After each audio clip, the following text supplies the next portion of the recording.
আজকে আমি সূরাতুন নিসার দুটি আয়াত শেয়ার করতে চাই। একটি আয়াতে আল্লাহ বলছেন সবার আগে কোন কোন পাপগুলো থেকে আমাদেরকে দূরে থাকা প্রয়োজন। অনেক সময় একজন মুসলিমের জীবনে কাজের অগ্রাধিকার নির্ধারণের ক্ষেত্রে সঠিকভাবে বুঝের অভাব দেখা দেয়। কিছু কিছু কাজ অন্য কাজের চেয়ে বেশি গুরুত্বপূর্ণ, অন্যান্য কাজের চেয়ে আপনার নামাজ বেশি জরুরি। ইসলামের এমন অনেক আমল রয়েছে যা জীবনকে সৌন্দর্যমণ্ডিত করে তুলবে, কিন্তু সেই কাজগুলো গুরুত্বর দিক থেকে নামাজের কাছাকাছি পর্যায়েও নেই, বা পাপ কাজের ক্ষেত্রেও এরকম প্রাধান্য রয়েছে। অনেক আমল রয়েছে যেগুলো আমাদের করা উচিত, যেমন ঘরে প্রবেশের সময় ডান পা দিয়ে প্রবেশ করা উচিত, টয়লেটে প্রবেশের সময় বাম পা দিয়ে প্রবেশ করা উচিত, এবং নির্দিষ্ট দোয়াগুলো পড়া উচিত। এ ধরনের আমলগুলো করার চেষ্টা থাকা উচিত, এগুলো উপেক্ষা করার কোনো সুযোগ নেই। কিন্তু এমন অনেক পাপ কাজ রয়েছে যেগুলো করা কবিরা গুনাহ। অনেক সময় এই অগ্রাধিকার নির্ধারণের ক্ষেত্রে মানুষ যখন সঠিক জ্ঞানের অভাব থাকে, তখন তারা ছোট ছোট ব্যাপারকে বেশি গুরুত্ব দেয়। তারা নিশ্চিত করতে চায় যে আমি অমুক অমুক সুন্নাহ ঠিকভাবে পালন করছি তো, অমুক অমুক দোয়াগুলো নিয়মিত পড়ছি তো, শুক্রবারে সূরাতুল কাহফ পড়ছি তো, ইত্যাদি ইত্যাদি। তো তারা ছোট ছোট আমলগুলো সঠিকভাবেই আদায় করে, কিন্তু একই সময়ে চোখের সামনে থাকা বিশাল বিশাল গুনাহগুলো অনায়াসেই করে ফেলে। করার সময় দ্বিতীয়বার চিন্তাও করে না। যেমন ধরুন হারাম উপার্জনের টাকা, জিনা করা, সুদ, এরকম বড় বড় গুনাহ, বিরাট বিরাট শয়তানি পাপগুলো সে অনায়াসেই করে যায়। মনে হয় যেন চোখ থাকতেও সে অন্ধ। ছোট ছোট আমলগুলো আপনি ঠিকই গুরুত্ব দিয়ে করে যাচ্ছেন, যেন মনে মনে ভালো ফিল করতে পারেন যে যাক, আমি তো ধর্ম পালন করছি। এজন্যই কুরআন আমাদেরকে বিভিন্ন আমলের সঠিক অনুপাত ঠিক করে দিয়েছে। আল্লাহ এ আয়াতে বলছেন, ইনতাজতানিবু কাবাইরা মা তুনহাউনা আনহু, যদি তোমরা নিষিদ্ধ কাজের বড় বড়গুলো হতে বিরত থাকো। সুতরাং দেখা যাচ্ছে এমন অনেক বড় বড় পাপ রয়েছে যেগুলো থেকে আমাদের অবশ্যই বিরত থাকতে হবে। যদি আমরা এটা করতে পারি, তাহলে ছোট ছোট পাপের ক্ষেত্রে আল্লাহ বলছেন, নুকাফিরু আনকুম সাইয়্যাতিকুম, তাহলে আমি তোমাদের ছোট ছোট পাপগুলো ক্ষমা করে দেব। অর্থাৎ আগে সিরিয়াস ব্যাপারগুলো যত্ন নাও। কোরআন যেগুলোর উপর গুরুত্ব আরোপ করেছে, যেমন টাকা উপার্জনের বিষয়টা, কিভাবে আমরা টাকা আয় করি এবং কিভাবে তা ব্যয় করি, সে ব্যাপারে আগে যত্নবান হওয়া, এটা খুবই সিরিয়াস একটা ব্যাপার। আমাদের আশেপাশে যারা আছে তাদের অধিকারের ব্যাপারে সাবধান থাকা, যারা এতিম বা অভাবগ্রস্ত তাদের দেখাশোনা করা। সূরা মাউনে আল্লাহ বলছেন, ফাযালিকাল্লাযী ইয়াদউল ইয়াতীম, সেই ব্যক্তি যে এতিমকে গলা ধাক্কা দেয়। এগুলো বড় ধরনের পাপ। তারপর যেভাবে আমরা আমাদের ব্যবসা বাণিজ্য চালাই, কেউ যদি আপনার কাছে টাকা পায়, কোনো কন্ট্রাক্ট মানতে যদি ওয়াদাবদ্ধ হন, কোনো সেবা প্রদান করার জন্য যদি আপনাকে বেতন দেওয়া হয়, কাজের ক্ষেত্রে সততা বজায় রাখা। ঠিক একইভাবে কোরআনে বর্ণিত সবচেয়ে ভয়ঙ্কর পাপগুলোর একটি হলো সুদ।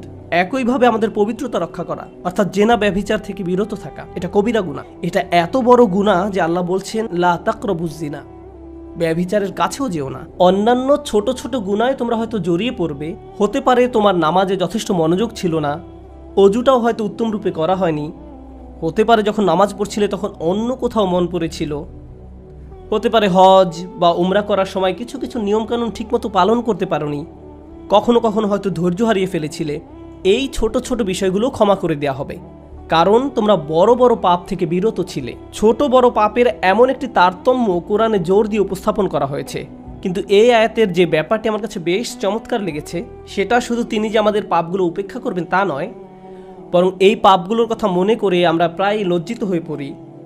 আল্লাহ এর সাথে সাথে আরও যোগ করে বলেন, ওয়ানুদখিলুকুম মুদখালান কারিমা, এবং সম্মানজনক স্থানে তোমাদের প্রবেশ করানো হবে। অন্য কথায়, ওই ছোট ছোট ত্রুটিগুলোকে উপেক্ষা করে তোমাদেরকে সম্মানিত করা হবে, মর্যাদা দেয়া হবে। আর ওই সব লজ্জাজনক ব্যাপারগুলো তোমাদের রেকর্ড থেকে মুছে ফেলা হবে। তাই যখন তোমরা আল্লাহর সামনে আসবে, অপমানিত হবে না, তোমাদের সম্মানজনক স্থানে প্রবেশ করানো হবে। এই আয়াতের আরেকটি ব্যাপারও আমার কাছে বেশ চমৎকার মনে হয়েছে। এই আয়াতের পূর্বের কয়েকটি আয়াতে কিছু কিছু কবিরা গুনাহ নিয়ে কথা বলা হয়েছে, যেমন ব্যবসায় প্রতারণা করা, কাউকে অন্যায়ভাবে হত্যা করা। আর ছোট ছোট পাপ ক্ষমা করে দেওয়ার আয়াতের ঠিক পরের আয়াতে আরও অসাধারণ উপায়ে জীবনের বিভিন্ন বড় বড় পাপে জড়িয়ে পড়ার যে মূল কারণ সেটা বলা হয়েছে। আল্লাহ আযজা ওয়া জাল্লা বলেন, ওয়ালা তাতামান্নাউ মা ফাদ্দালাল্লাহু বিহি বা'দাকুম আলা বা'দ, আর তোমরা আকাঙ্ক্ষা করো না এমন সব বিষয়ে যাতে আল্লাহ তাআলা তোমাদের একের উপর অন্যের শ্রেষ্ঠত্ব দান করেছেন। তো আমাদের ক্ষেত্রে যা ঘটে, যখন আমরা এমন কাউকে দেখি যে আমাদের চেয়ে বেশি টাকা উপার্জন করে, আমাদের চেয়ে তার চেহারাটাও বেশি সুন্দর, তার গাড়িটাও উত্তম, তার সাংসারিক জীবনটাও প্রশান্তির। কখনো কখনো ভাই বোনের মাঝেও এই হিংসা দেখা দেয়। যেমন আমি বলতে শুনেছি, আমার বোনের গায়ের রং আমার চেয়ে উজ্জ্বল। হিংসা বিভিন্ন প্রকৃতির হতে পারে। কারো ভালো কিছু থাকার কারণে আপনি তাকে ঈর্ষা করতে পারেন, এবং আপনার নিজের সেটা না থাকার কারণ নিয়ে সারাক্ষণ চিন্তা করতে পারেন। আর এই চিন্তা আপনাকে শেষ করে দিতে পারে। এটা ছোট বড় যে কোনো কিছুর জন্য হতে পারে। এটা বস্তুগত বিষয় যেমন অর্থকড়ি, ঘরবাড়ির জন্য হতে পারে। আবার অবস্তুগত বিষয় যেমন বাবার ভালোবাসা, মায়ের ভালোবাসার জন্যও হতে পারে। বাবা কেন তাকে এত ভালোবাসে, আমার প্রতি তো এত মনোযোগ দেয় না। মা সবসময় শুধু আমার দোষ দেখেন, তিনি কখনো ওর দোষ দেখেন না। মাঝে মাঝে পিতামাতার আচরণ ব্যাপারটাকে আরও জটিল করে তোলে, কারণ তারা বারবার বলতে থাকেন, কেন তুমি তোমার ভাইয়ের মতো হতে পারো না, ও কত লক্ষ্মী। তাদের এমন আচরণ পরিবারের ভিতরে আরও বেশি হিংসা তৈরি করে। আল্লাহ এখানে বলছেন, অন্যদের যা দেয়া হয়েছে তার জন্য আকাঙ্ক্ষা করো না। আপনি নিজেই তো দেখতে পান যে আপনার চেয়ে ভালো চেহারার মানুষ রয়েছে, আপনার আমার চেয়ে বুদ্ধিমান মানুষও রয়েছে, আমাদের চেয়ে বেশি টাকা কামাই করে এমন লোকজনও রয়েছে। পরিবারে এমন কেউ থাকতে পারে যে আপনার চেয়ে বেশি প্রশংসা লাভ করে। কখনো কখনো হয়তো অন্যায়ভাবে তাদেরকে প্রাধান্য দেওয়া হয়, কিন্তু অনেক ক্ষেত্রে আসল ব্যাপার হলো, আল্লাহ তার জন্য রিজিকের যে দরজা খুলে দিয়েছেন তা তিনি আমার জন্য খুলেননি, তিনি আমার জন্য অন্য দরজা খুলে দিয়েছেন। আমরা অন্য একজনকে যা দেয়া হয়েছে ঠিক সেটাই কামনা করি। আল্লাহ আপনাকে আমাকে অন্য একজনের মতো করে বানাননি। আল্লাহ অন্য মানুষদের জন্য রিজিকের যে দরজা খুলে দিয়েছেন তা হয়তো আমার জন্য দেননি। আমাদের প্রত্যেকেরই রয়েছে জীবিকা উপার্জনের স্বতন্ত্র সুযোগ। আল্লাহর অনুগ্রহ অর্জন করতে হলে আমাদের প্রত্যেককে যে সুযোগ দেওয়া হয়েছে তার আলোকে কঠোর পরিশ্রম করতে হবে, অন্যদের সাথে নিজেকে তুলনা করে নয়। এই আয়াত যে ইতিবাচক বিষয়গুলোর প্রতি জোর দেয় সেটা আলোচনা করার পূর্বে আমি আরেকটা ব্যাপারে কথা বলতে চাই। এই হিংসা কেন অনেকগুলো বড় বড় গুনাহের মূল কারণ? আমাদের জানা মতে রেকর্ড করা ইতিহাসে আল্লাহর বিরুদ্ধে সর্বপ্রথম যে বিদ্রোহ করা হয় তা হলো ইবলিস শয়তানের বিদ্রোহ। আর এই বিদ্রোহের মূল কারণ ছিল হিংসা। সে কেন এত মনোযোগ পাচ্ছে? তাকে তো জাস্ট মাটি দিয়ে তৈরি করা হয়েছে। এভাবেই অবাধ্যতার শুরু। মানুষ পৃথিবীতে আসার পর সর্বপ্রথম যে পাপটি সংঘটিত হয় তা হলো কাবিল কর্তৃক তার ভাই হাবিলের হত্যা। সেটাও ছিল হিংসার কারণে। এই হিংসা এতটাই জঘন্য আর কদাকার হতে পারে যে আপনি যদি ইয়াকুব আলাইহিসসালামের মতো একজন মহান নবীর সন্তানও হয়ে থাকেন, আর আপনার ভাইও যদি হয়ে থাকেন একজন অসাধারণ ছেলে, যে কিনা এখনো নবী না হলেও তার মাঝে নবীর বৈশিষ্ট্য বিদ্যমান রয়েছে, এই হিংসা আপনাকে এতটাই নিয়ন্ত্রণহীন করে দিতে পারে যে আপনি তাকে হত্যা করতে উদ্যত হতে পারেন। আমি যা বোঝাতে চাচ্ছি তা হলো, হিংসা এবং ঈর্ষাকে ছোট করে দেখা উচিত নয়। ব্যাপারটাকে এমন মনে হতে পারে যে এটি আমার আপনার ভিতরে একটা অনুভূতি মাত্র। মূলত হিংসার আরবি শব্দ হলো হাসাদ, আর হাসাদ শব্দের শাব্দিক অর্থ হলো আঁচড়। তারা এটাকে এভাবে বর্ণনা করে, হিংসা হলো মনের ভিতরে একটি চুলকানি। ঠিক শরীরের চামড়ার উপর কোনো পোকামাকড় কামড় দিলে আপনি যেমন চুলকাতে চান, সেরকম এটি যত চুলকাবেন অবস্থা তত খারাপ হবে। আপনার উচিত হলো একে উপেক্ষা করা, এবং এক সময় এটা এমনিতেই ভালো হয়ে যাবে। আপনাকে এটা উপেক্ষা করতে হবে, এটাই হাসাদ। ইমাম হাসান রাদিয়াল্লাহু তাআলা আনহু বলেন, আমি হিংসুকের চেয়ে এমন কোনো অনিষ্টকারী দেখিনি যাকে আসলে বেশি ক্ষতিগ্রস্ত ব্যক্তির মতো দেখায়। সাধারণত কেউ ক্ষতি করলে অন্য একজন তার এই ক্ষতির কারণে ক্ষতিগ্রস্ত হয়, কিন্তু হিংসার ক্ষেত্রে ক্ষতিকারী নিজেই নিজের ক্ষতি করে। সে হিংসা করছে, কিন্তু এই হিংসার কারণে নিজেই নিজের অনিষ্টের শিকার হচ্ছে। আর এ কারণেই সূরা ফালাকে হিংসুকের হিংসা থেকে আমরা আল্লাহর নিকট আশ্রয় প্রার্থনা করি। ওয়া মিন শাররি হাসিদিন ইযা হাসাদ। হিংসুকের অনিষ্ট থেকে যখন সে হিংসা করে, ঠিক সেই মুহূর্তে যখন সে হিংসা করে, এটা খুবই গুরুত্বপূর্ণ একটা ব্যাপার। এই হিংসার কারণে আপনার আমার জীবনে ভয়ঙ্করতম সমস্যা তৈরি হতে পারে। এখন আমি নিজেকে বিশ্লেষণ করতে চাই। যখন আমি নিজেই অন্যকে হিংসা করতে শুরু করি, তখন কোন কোন ধরনের নিয়ামত থেকে নিজেকে বঞ্চিত করি? যখন আমি নিজেই অন্যের উন্নতি সহ্য করতে পারি না, ব্যাপারটা আর একটু খোলাসা করে বলছি। তামান্নি জাওয়ালিন নি'মা লিদুনিহি। আপনি ইচ্ছা করেন যে তার যেন এই নিয়ামতটি না থাকে। ব্যাপারটা এমন নয় যে আচ্ছা ওই ভাই খুবই শক্তিশালী, আমি যদি তার মতো শক্তিশালী হতাম। না না না, আমি ইচ্ছা করি যে সে অসুস্থ হয়ে পড়ুক আর আমি শক্তিশালী হয়ে উঠি। আপনি ইচ্ছা করেন তার মাঝে যেন ওই ভালো বিষয়টা না থাকে। কোন কারণে সে ওইটা পাবে? আচ্ছা, সে প্রমোশন পেয়েছে, এখন আমারও ইচ্ছা হয় যে আমিও যেন প্রমোশন পাই। না না না, হিংসা হলো আমি চাই সে বরখাস্ত হোক আর আমি প্রমোশন পাই। আপনি তার ব্যর্থতা দেখতে চান, আপনার ভেতরের কিছু একটা চায় তার যেন পতন ঘটে। তার পতনের ফলে আপনার জীবিকায় সমৃদ্ধি আসে না, আপনার এতে কোনো উপকার হয় না, তবু আপনার ভেতরের কিছু একটা তার পতন কামনা করে। যদি তার পতন ঘটে তাহলে আপনার কাছে তা ভালো লাগবে। এটাই হলো হাসাদ। কিভাবে এটা একজনের ভালো দিক ধ্বংস করে দেয়? আমরা ইবলিস শয়তান সম্পর্কে জানি। আল্লাহ তাকে ফেরেশতাদের কাতারে রেখেছিলেন, এর চেয়ে উন্নত কোনো মর্যাদা হতে পারে না। কিন্তু হিংসা তাকে এত উচ্চ পর্যায় থেকে একেবারে নিম্নতম পর্যায়ে নামিয়ে দিয়েছে, আল্লাহর নিকট থেকে বহু দূরে সরিয়ে দিয়েছে। চিন্তা করতে পারেন এত বড় মর্যাদা কেড়ে নেওয়া হলো, এর মূল কারণ ছিল হিংসা। চিন্তা করতে পারেন মূল কারণ হলো নিজেকে অনেক বড় কিছু মনে করা। হিংসার কারণে হত্যার মতো জঘন্য অপরাধ সংঘটিত হলো। আল্লাহ সূরা আরাফে বর্ণনা করেন, কাআন্নামা কাতালান নাসা জামিআ, সে যেন গোটা মানব জাতিকে হত্যা করলো। হিংসার কারণে হত্যার মতো জঘন্য অপরাধ সংঘটিত হলো, আর এই মহাপাপের মূল কারণও ছিল হিংসা। এই সকল উদাহরণের মূল শিক্ষা হলো আমাদের নিজেদেরকে ভালো করে বিশ্লেষণ করে দেখা উচিত আমরা নিজেরা এই রোগে আক্রান্ত কিনা। ভালো করে খতিয়ে দেখা উচিত আমাদের মাঝে এই ঘৃণ্য ব্যাধিটি আছে কিনা। মানুষ শুধু টাকা পয়সা নিয়ে হিংসা করে না, মানুষ প্রায় সব কিছু নিয়ে হিংসা করে। পরিবারের সবার মনোযোগের কেন্দ্রবিন্দু হওয়া, এটা এমনকি ধর্মীয় পরিমণ্ডলেও ঘটতে পারে। ভাই জানেন, অমুক শায়েখ, তার ভিডিও মানুষ বেশি দেখে। আপনি তার ফলোয়ারদের সাথে নিজের ফলোয়ারদের তুলনা করছেন কেন?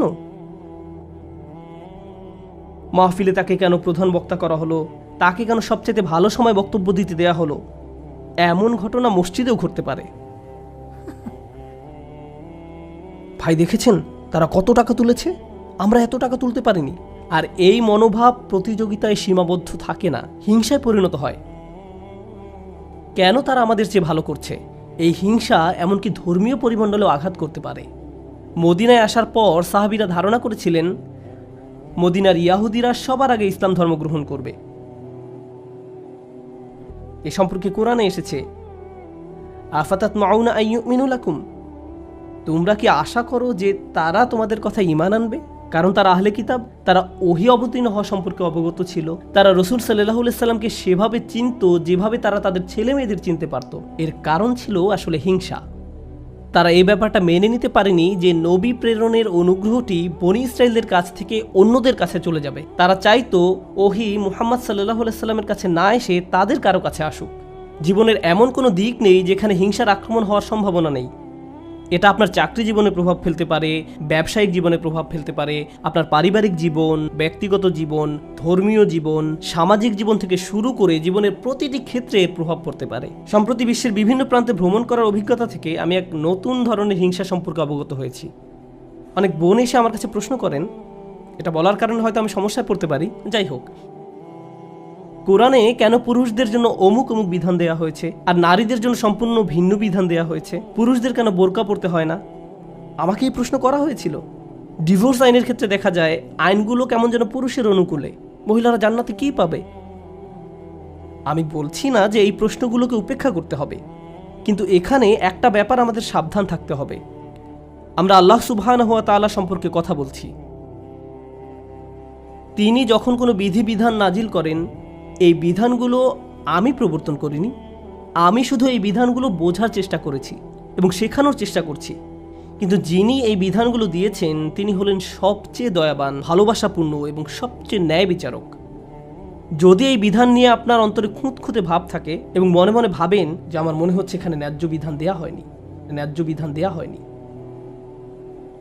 এটা খুবই মারাত্মক একটি সমস্যা। এমনকি আল্লাহ সম্পর্কে এই মনোভাব যে আমাকে ঠকানো হয়েছে, আমাকে তিনি যা দিয়েছেন সেখানে ঠকিয়েছেন, আমাকে পুরোপুরি বুঝতে হবে কেন তিনি আমাকে এটা করতে বলেছেন। একটা ব্যাপারে বলছি, উদাহরণস্বরূপ কেউ যদি আমাকে জিজ্ঞেস করে কেন আল্লাহ মহিলাদেরকে পর্দা করতে বলেছেন, আমার সৎ জবাব হবে আমি জানি না। আমি নিজে নিজে চিন্তা করে হয়তো এই বিধানের কিছু উপকারী দিক তুলে ধরতে পারবো, কিন্তু এই উপকারী দিকগুলো আল্লাহ অবতীর্ণ করেননি। এই উপকারগুলো আমি চিন্তা করে বুঝতে পারলাম, আর আমার এই সাহস নেই যে আমি বলবো যে অমুক অমুক যুক্তির কারণে হিজাব পড়তে হবে, কারণ এই যুক্তিগুলো আল্লাহ অবতীর্ণ করেননি। অনেক সময় আল্লাহ কোনো বিধান নাজিল করেন কিন্তু তার পেছনের কারণ বর্ণনা করেন না। তিনি বলবেন তুমি নিজে নিজে চিন্তা করে দেখো, লাআল্লাকুম তাতাফাক্কারুন লিয়াদাব্বারু আয়াতিহি, কেন এই বিধানগুলো দেয়া হয়েছে তা তোমরা নিজেরা চিন্তা করে খুঁজে নাও। তবে একটা ব্যাপার আমি নিশ্চিত জানি, যে বিধানই তিনি অবতীর্ণ করেন না কেন তা আমাদের প্রতি তার অপার অনুগ্রহ মাত্র। আল্লাহ এই আয়াতগুলোতে কি বলছেন? উত্তরাধিকার সম্পত্তি বন্টনের বিষয় বর্ণনা করা আয়াতগুলোর পরে এসেছে। ইসলামে সবাই সমান উত্তরাধিকার সম্পত্তি পায় না, নারী এবং পুরুষ সমান সম্পত্তি পায় না। তারা মেয়ে, স্ত্রী, মা যেই হোক না কেন সমান সম্পত্তি পায় না। তাই আল্লাহ কি বলেছেন? লিররিজালি নাসিবুম মিম্মা ইকতাসাবু ওয়া লিন-নিসাই নাসিবুম মিম্মা ইকতাসাবনা, পুরুষদের জন্য রয়েছে অংশ তারা যা উপার্জন করে তা থেকে, এবং নারীদের জন্য রয়েছে অংশ যা তারা উপার্জন করে তা থেকে। এই আয়াতে মিন অর্থাৎ থেকে এই শব্দের ব্যবহারটি লক্ষ্য করার মতো। এই পৃথিবীতে যত কিছুর জন্য আপনি কাজ করেন তার সবটুকুর ফসল পাবেন না, এর থেকে একটি অংশ পাবেন আর বাকি অংশ পরে পাবেন। অথবা আপনি কাজ করেছেন কিন্তু তার কিছু অংশ সুফল পাওয়ার যোগ্য ছিল না, যেমন হয়তো আপনার নিয়ত শুদ্ধ ছিল না, কাজটা যথেষ্ট পরিশুদ্ধ ছিল না, তাই আপনি আপনার কাজের সেই অংশের মূল্য পাবেন যা মূল্য পাওয়ার যোগ্য ছিল। তাই আল্লাহ বলছেন পুরুষরা কি পাবে তার জন্য একটি মান আমি নির্ধারণ করে রেখেছি, আবার নারীরা কি পাবে তার জন্য একটি মান আমি নির্ধারণ করে রেখেছি। তারপর তিনি বলছেন ওয়াসআলুল্লাহ মিন ফাদলিহি, কুরআনের অসাধারণ একটি বাক্য। এর অর্থ হলো আর আল্লাহর কাছে তার অনুগ্রহ প্রার্থনা করো। এখানে ফাদল দ্বারা শুধু অনুগ্রহ বোঝায় না।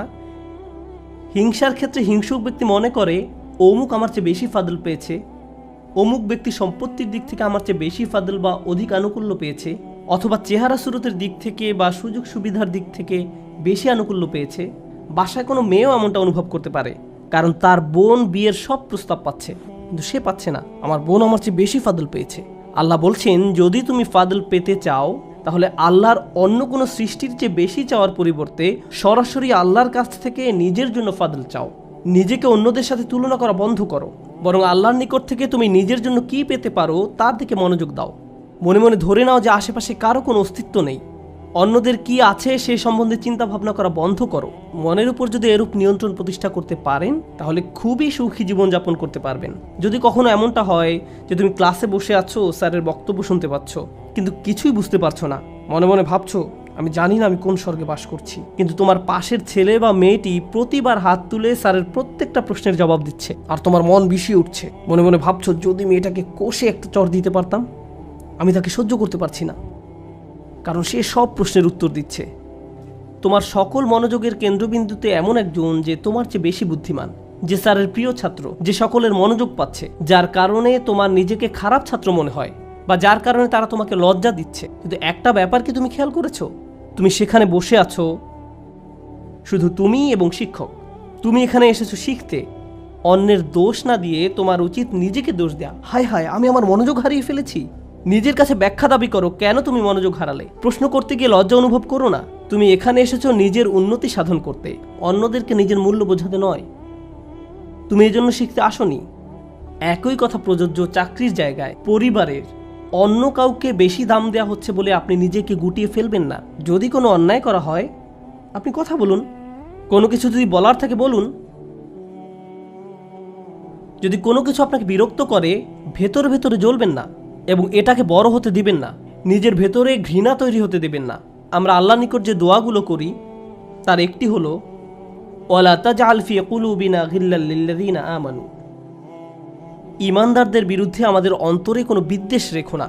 যখন আমরা কিয়ামতের দিন তার সামনে দণ্ডায়মান হব তখন যেন আমাদের অন্তরে ঈমানদারদের বিরুদ্ধে কোনো গিল বা খারাপ অনুভূতি না থাকে। আমরা দুনিয়াতেও এটা চাই না, আর জান্নাতে আল্লাহ আমাদের থেকে তা দূরে রাখুন। তাই এই ব্যাপারটা পার্থিব জীবনে ঘটতে পারে। এমন হতে পারে যে কারো বিরুদ্ধে আপনার অন্তরে হিংসার মনোভাব তৈরি হচ্ছে, ও সে তো এই পজিশন পাওয়ার যোগ্য নয়, সে তো অমুক কাজ করার যোগ্য নয়। আপনার অন্তরে যদি এমন অনুভূতি তৈরি না হয় তাহলে সেটা খুবই ভালো। কিন্তু অনেক মানুষ আছে যারা এভাবে চিন্তা করে ওই লোক আমার চেয়ে অনেক বেশি বেতন পায়, সে কেন আমার চেয়ে বেশি বেতন পাবে? তারা কত টাকা বেতন পায় বা না পায় তার সাথে আপনার সম্পর্ক কি? আপনি কি করেন? আপনি কি অর্জন করেছেন? আপনার যদি মনে হয় যে আপনার আরও বেশি বেতন পাওয়া উচিত, তাহলে ব্যাপারটা যথাযথ কর্তৃপক্ষকে বলুন। ওয়াসআলুল্লাহ মিন ফাদলিহি, আল্লাহর কাছে তাঁর অনুগ্রহ প্রার্থনা করুন। ইন্নাল্লাহ কানা বিকুল্লি শাইইন আলিমা, নিঃসন্দেহে আল্লাহ তাআলা সর্ববিষয়ে জ্ঞাত। যখন আমরা অন্যের সাথে নিজেকে তুলনা বন্ধ করব, যখন পুরুষ বা নারী হিসাবে কি পেলাম বা কি পেলাম না এসব নিয়ে চিন্তা করা বন্ধ করব, অমুক অমুক ব্যক্তির কারণে আমি পেছনে পড়ে আছি এমন চিন্তা করা বন্ধ করব, আপনার এবং আল্লাহর মাঝে আর কেউ নেই। যদি কোনো বিষয়ে অগ্রগতি অর্জন করতে চান, সরাসরি আল্লাহকে বলুন ওয়াসআলুল্লাহ মিন ফাদলিহি। অন্যথায় সারা জীবন ধরে কেবল অন্যের বিরুদ্ধে অভিযোগই করে যেতে পারবেন। কিভাবে তারা আপনার প্রতি অন্যায় করেছে, কিভাবে তারা আপনাকে সুযোগ থেকে বঞ্চিত করেছে, কিভাবে সবাই পেয়েছে কিন্তু আপনি পাননি। আর এভাবে অভিযোগ করলে আপনার জীবন তো দুর্দশাগ্রস্ত হবেই, আপনার কারণে আপনার আশেপাশের মানুষের জীবনও দুর্বিষহ হয়ে পড়বে। এই আয়াতটি নিয়ে সর্বশেষ যা শেয়ার করতে চাই, বিশেষ করে যখন আমরা তেলাওয়াত করি ওয়া মিন শাররি হাসিদিন ইযা হাসাদ, এখানে ইযা শব্দটির দিকে বিশেষ মনোযোগ দিন। কেউ কেউ বলেন এখানে হাসাদকে বর্ণনা করা হয়েছে একটি গুণ হিসেবে, শুধুমাত্র শব্দগতভাবে ইসমে ফাইল হিসেবে নয়, বরং একজন মানুষের একটি খারাপ গুণ হিসেবে, অর্থাৎ এমন ব্যক্তি যার মাঝে হিংসার প্রবণতা আছে। কিন্তু ইজা শব্দটি একটি বিষয়ের প্রতি বিশেষ ইঙ্গিত করে। আপনার মাঝে যদি এই গুণটি থেকে থাকে, তাহলে কোনো এক সময় কুৎসিত উপায়ে এর প্রকাশ ঘটবে, আজ না হোক কাল। খারাপ কিছু একটা আপনি করে বসবেন, কারণ আপনার মাঝে খারাপ গুণটি আছে। আপনি নিজেও হাসিদ হতে চান না, হিংসুক হতে চান না। আবার যারা হিংসা করে তাদের অনিষ্ট থেকে বাঁচতে চান। আমরা দোয়া করি আল্লাহ যেন আমাদেরকে হিংসুক হওয়া থেকে রক্ষা করেন, এবং যারা আমাদের বিরুদ্ধে হিংসা করে তাদের অনিষ্ট থেকেও যেন রক্ষা করেন। আল্লাহ যেন আমাদের ভালো কাজগুলোকে নষ্ট হওয়া থেকে রক্ষা করেন। আমরা জানি রাসূল সাল্লাল্লাহু আলাইহি সাল্লাম বলেছেন, আগুন যেমন শুকনো কাঠ জ্বালিয়ে ফেলে, তেমনি হিংসাও একজন ব্যক্তির ভালো কাজগুলোকে জ্বালিয়ে দেয়। কেন তিনি এমনটি বলেছেন? কারণ যখন আপনার মাঝে হিংসা দেখা দেয়, তখন আপনার পক্ষে কৃতজ্ঞ হওয়া অসম্ভব। কারণ যখন হিংসা করেন তখন আপনার কি নেই কেবল তা নিয়েই আপনি চিন্তা করেন। আর আল্লাহর সাথে আমাদের সম্পর্ক নির্ভর করে একটি বিষয়ের উপর, তা হলো আমাদের কি কি আছে তা সব সময় স্বীকার করে যাওয়া। এভাবেই আমরা আল্লাহর প্রতি কৃতজ্ঞ হয়ে উঠি। যদি আপনার অন্তরে হিংসার বসবাস থাকে, তাহলে কোনোভাবেই আপনার পক্ষে আবদান শাকুরা অর্থাৎ আল্লাহর কৃতজ্ঞ বান্দা হওয়া সম্ভব নয়। আল্লাহ আযজা ওয়া জাল্লা আমাদের অন্তর থেকে হিংসা দূর করে দিন, আমাদেরকে সত্যিকার অর্থে কৃতজ্ঞ বান্দা বানিয়ে দিন। আল্লাহ সঠিকভাবে তার অনুগ্রহ চাওয়ার মতো তৌফিক দান করুন এবং আমাদের জীবনকে আরও সুন্দর করে দিন। বারাকাল্লাহু লি ওয়া লাকুম ফিল কুরআনিল হাকিম ওয়া নাফা'নি ওয়া ইয়্যাকুম বিল আয়াতি ওয়াজ যিকরিল হাকিম।